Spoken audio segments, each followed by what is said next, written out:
नमस्कार। इस वक्त बुलेटिन में आप सभी का बहुत स्वागत है। आपके साथ मैं हूं नीतू गौरकेला। खबरों की दुनिया में क्या कुछ आज हलचल रहने वाली है वो आपको बताएंगे। बुलेटिन की शुरुआत करते हैं नए साल के जश्न के साथ। नया साल मनाने के लिए पूरा देश जश्न में डूबा रहा। अलग अलग तस्वीरें सामने आई और इसके साथ ही बात करें राजधानी दिल्ली की, तो राजधानी दिल्ली में नए साल की शुरुआत यानी पहले दिन आज हनुमान मंदिर, कनॉट प्लेस के हनुमान मंदिर में पूजा अर्चना के साथ की गई। नए साल के स्वागत में दिल्ली वाले देर रात तक जमकर थिर गए। राजधानी के कई बड़े होटलों, रेस्टोरेंट, बार में नए साल का जश्न लंबा चला। नए साल के पहले दिन राजधानी के कई बड़े मंदिरों में सवेरे की आरती के लिए लोग बड़ी संख्या में पहुंचे। कनॉट प्लेस, इंडिया गेट समेत सभी बड़े बाजारों व पर्यटक स्थलों पर लोगों का हुजूम देखने को मिला। इसी तरह कई धार्मिक स्थानों पर भी नए साल का स्वागत भजनों व अपने अपने तरीके से किया गया।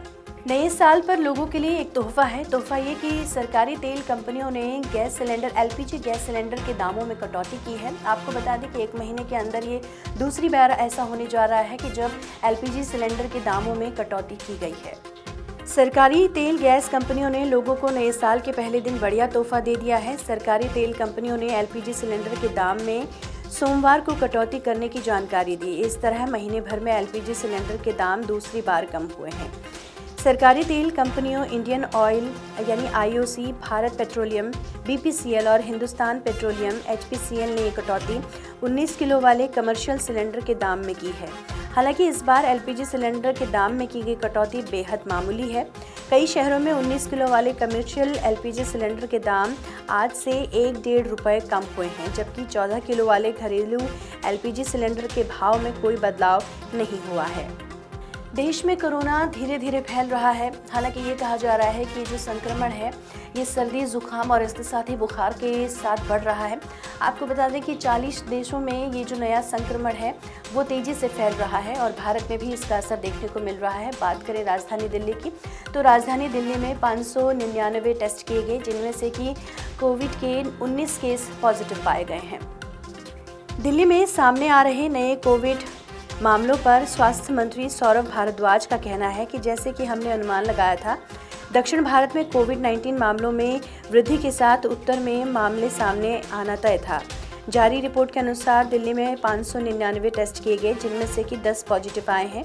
ये वेरिएंट हल्का है, घबराहट की कोई स्थिति पैदा नहीं होनी चाहिए। इसके साथ ही पूरे देश के अलग अलग हिस्सों में कोविड का नया वेरिएंट JN1 बड़ी तेज़ी से फैल रहा है। बढ़ते हैं आगे। अगर आप भी पेट लवर हैं तो ये खबर आपके लिए बहुत अहम हो जाती है। दिल्ली के जंगपुरा में एक पेट पार्क खुलने जा रहा है, जिसकी तैयारियां की गई हैं। MCD के हाथों में इसकी कमान सौंपी जाएगी और इस पेट पार्क को बनाने के लिए कितना बजट आएगा, कितना खर्च आएगा, इसकी रूपरेखा भी तैयार की गई है। इस पेट पार्क को चलाने, रखरखाव और इसका प्रचार प्रसार करने की पूरी जिम्मेदारी निजी ऑपरेटर के पास रहेगी। निजी ऑपरेटर अपने हिसाब से इसमें कर्मचारियों की नियुक्ति करेगा और इसे चलाएगा। MCD ने पहली बार पालतू जानवरों और इनके मालिकों के लिए खास सुविधा उपलब्ध कराई है। इसके तहत जंगपुरा में 6.65 एकड़ में पहला पेट पार्क बनाया गया। यदि कोई परिवार कुछ दिनों के लिए कहीं बाहर जाना चाहता है और पालतू जानवरों की देखभाल के लिए कोई नहीं है, तो बेफिक्र होकर अपने पेट को इस पार्क में छोड़कर जा सकते हैं। यहाँ इसकी लाड़ दुलार के साथ देखरेख होगी। पालतू जानवरों जैसे कि कुत्ता, बिल्ली इत्यादि के रहने, खाने, खेलने, तैराकी व चिकित्सा की सारी सुविधा मिलेगी। दिल्ली, हरियाणा, पंजाब सहित पूरे उत्तर भारत में कड़ाके की ठंड पड़ रही है और नए साल की पहली सुबह इस कोहरे के साथ हुई। दिल्ली NCR में घना कोहरा छाया रहा। ठंड भी यहाँ पर काफ़ी बढ़ गई है और इसके साथ ही ठंड के बढ़ने के साथ ही लोग अलाव का सहारा ले रहे हैं। भारतीय मौसम विभाग ने 1 जनवरी के लिए इन इलाकों में रेड अलर्ट जारी किया है। पंजाब के साथ साथ हरियाणा और दिल्ली NCR में कड़ाके की ठंड रहने का आसार जताया गया है। कोल्ड डे उस हालात को कहा जाता है जब लगातार 2 दिनों तक न्यूनतम तापमान 10 डिग्री सेल्सियस से कम रहता है। राजस्थान, बिहार, मध्य प्रदेश और उत्तर प्रदेश के लिए 1 जनवरी को ऑरेंज अलर्ट जारी किया गया है। मौसम विभाग की तरफ से अलर्ट इसलिए जारी किया गया है क्योंकि इन राज्यों में घना कोहरा और हाड़ कपाने वाली सर्दी पड़ने वाली है। इन राज्यों में पहले से ही सर्दी का सितम जारी है, लेकिन आने वाले दिनों में भी लोगों को राहत मिलने के आसार नहीं हैं। IMD के अनुसार उत्तर प्रदेश के कुछ हिस्सों में 31 दिसंबर 2023 की रात से लेकर 2 जनवरी 2024 की सुबह तक घने कोहरे से लेकर बहुत ज़्यादा घने कोहरे के हालात रहने वाले हैं। इस दौरान विजिबिलिटी भी 50 मीटर से कम हो सकती है। बढ़ते आगे, राजद सांसद मनोज झा ने एक बार फिर से देश के प्रधानमंत्री नरेंद्र मोदी पर निशाना साधा है। जहां अयोध्या में रामलला के प्राण प्रतिष्ठा का कार्यक्रम चला और इसके बाद से ही विपक्षी दलों के नेताओं की तरफ से बयानबाजी की जा रही है। क्या कुछ कहा मनोज झा ने, आप जरा सुनिए। देखिए, मैं समझता हूँ इससे कोई इनकार नहीं कि airport, railway station, Ayodhya, Ram की प्राण प्रतिष्ठा बेहद आवश्यक है।